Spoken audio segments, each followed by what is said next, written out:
大場内科クリニック院長の大場慶一郎です。CPAP 治療続けてるのに慣れません。よく眠れません。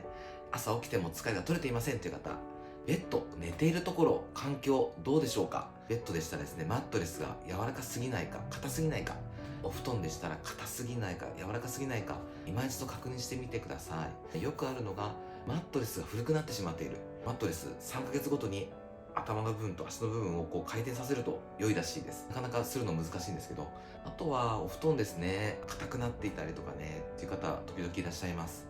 ぜひ寝ている環境をもう一度確認するようにしてください。